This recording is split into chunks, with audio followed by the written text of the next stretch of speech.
साफी साहब, क्या आप इस राय से अग्री करते हैं? और दूसरा ये भी बताइए, जो ताल्लुक जोड़ा जा रहा है चीन के वजीर खारजा के दौरे से इस रैली का, आप इसको किस तरह से देख रहे हैं?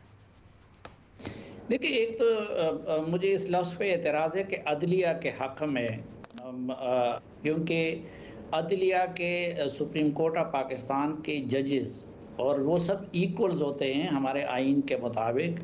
वो जस्टिस मंसूर अली शाह भी है, जस्टिस ब्याखेल भी है और जस्टिस अतर मिनल्लाह भी है और बाकी सब मुअज़्ज़ज़ जजेस साहिबान भी है। और इस मामले में हम जैसा तालिब इल्म भी तो 4-3 के फ़ैसले के हक़ में है, नंबर 1। दूसरी बात, एक फैक्चुअल गलती यहाँ पे बयान की गई। अगर ये कहा गया कि चीफ जस्टिस साहब आईनी मुद्दत के अंदर इलेक्शन चाहते हैं। No, just Lahore high court ने जो फैसला दिया था उसमें 90 डेज के अंदर इलेक्शन का जिक्र था और जस्टिस अतर मिनल्लाह और उनके साथियों ने 90 डेज पे जोर दिया था और उन्होंने दलील ये दी थी कि हम लाहौर हाई कोर्ट के फैसले को बाईपास करके कर यहाँ पे अब सो मोटो लेंगे तो 90 डेज की आईनी मुद्दत के गुजर जाने का ख़तरा है। जो और उनकी वो राय बिल्कुल दुरुस्त साबित हुई। जो 3 रुकनी बेंच ने फैसला दिया है वो आईनी मुद्दत नहीं है, वो तो 90 डेज नहीं है।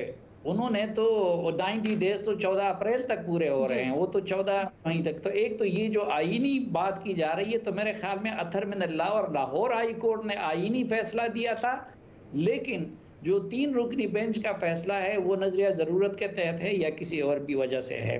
जो दूसरी बात आपने की कि देखें, एक ये अब तो कोई राज की बात नहीं रही कि जो नवाज शरीफ और जरदारी को जो सज़ा दी गई उसकी एक वजह सारे अंडे चीन के बास्केट में डालने का और सीपैक का मामला था।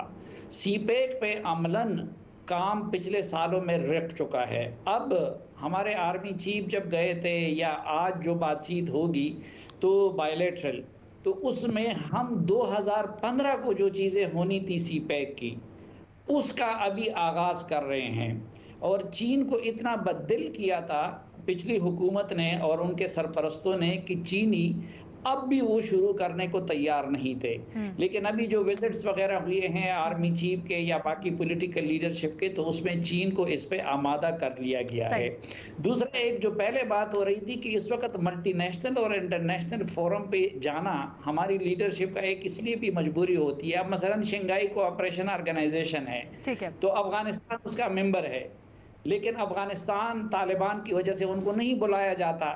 तो पाकिस्तानी वज़ीर ख़ारजा का या नुमाइंदा का वहाँ पे मौजूदगी इसलिए भी ज़रूरी होती है कि अमूमन ख़ित्ते की बहस अफ़गानिस्तान के गिर्द घूमती है, जिससे पाकिस्तान बराह रास्त मुतासर होता है और अफ़गानिस्तान उसका चूँकि रिकग्निशन नहीं है उनकी